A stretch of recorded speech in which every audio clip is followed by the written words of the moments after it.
Hello everyone, welcome to सफलता batch class 59। आज हमारी 59th क्लास है। इससे पहले की सारी क्लासेस आप प्लेलिस्ट से ले सकते हो। आज हम लोग एक जनरल मैटर लिखने वाले हैं। इसको फ्लक्चुएट करके हम लिखेंगे सो डैट आपकी प्रैक्टिस एग्जाम से जैसी हो सके। इसको स्टार्ट करते हैं। अगर अभी तक आपने टेलीग्राम चैनल ज्वाइन नहीं किया है तो उसको डिस्क्रिप्शन से ज्वाइन कर लीजिए। वहाँ पर मैं आपको रेगुलर अपडेट्स शेयर करता रहता हूँ और काफ़ी इंपॉर्टेंट चीज़ें वहाँ पे मैं आपके साथ शेयर करता रहता हूँ। उसको ज़रूर ज्वाइन कर लीजिए। अभी हम लोग एक मैटर लिखने वाले हैं। Get ready. 3, 2, 1 start.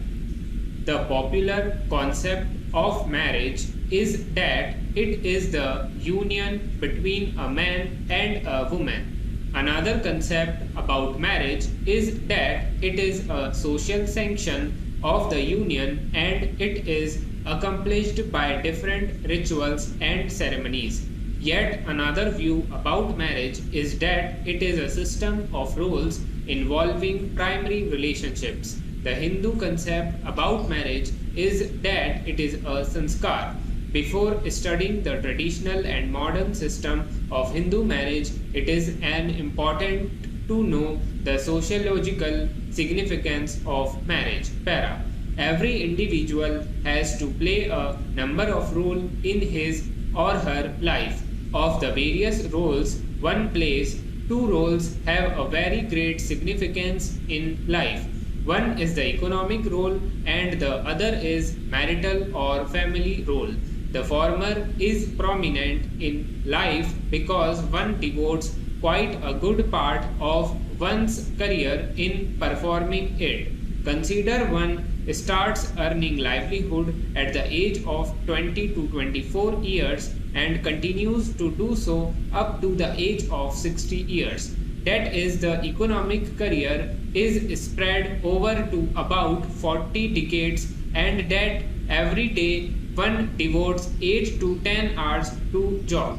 Thus, one can well assume the period which economic role consumes in life. Para.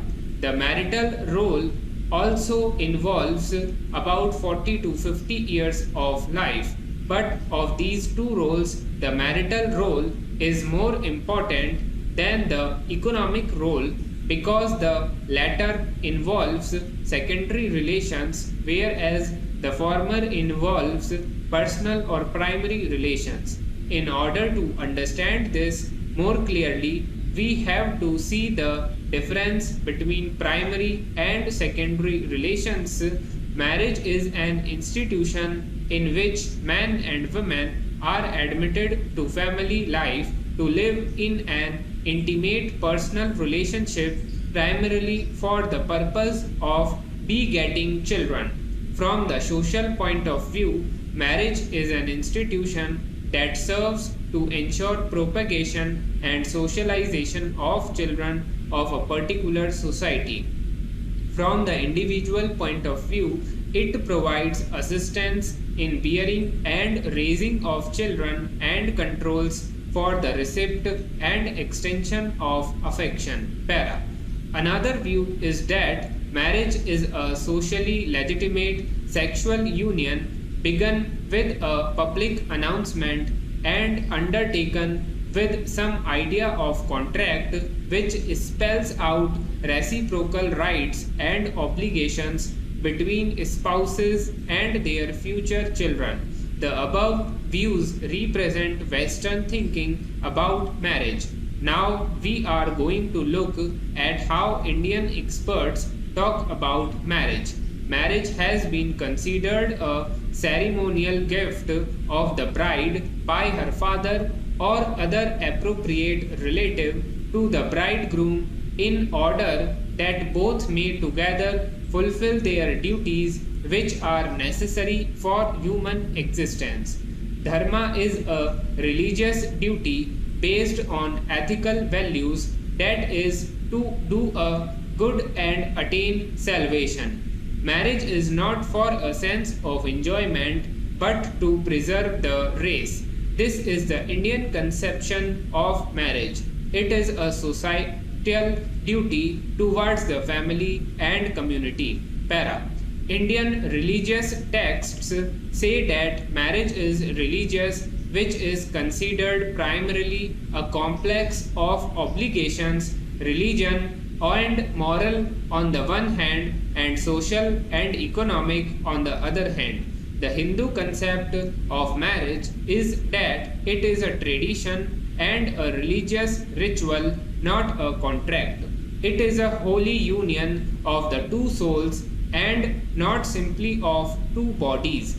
It is an indissoluble bond which could be broken only by death. Stop.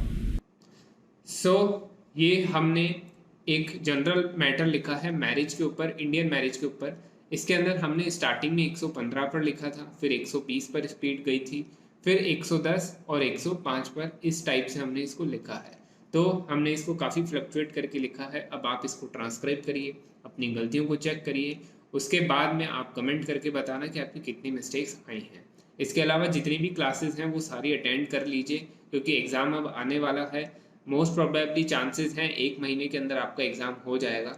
तो अच्छे से prepare करिए, एक भी class को miss मत करिए। जो क्लासेस छोड़ रखी हैं उनको भी अटेंड कर लीजिए, उसके बाद में आप ही अपने अंदर इम्प्रूवमेंट देख पाओगे। आज की क्लास यहीं पर एंड होती है। कोई भी क्वेरी हो, कोई भी डाउट हो तो उसको कमेंट करके पूछ सकते हो, या फिर पर्सनली टेलीग्राम पर भी पूछ सकते हो। तब तक के लिए thank you everyone and good bye.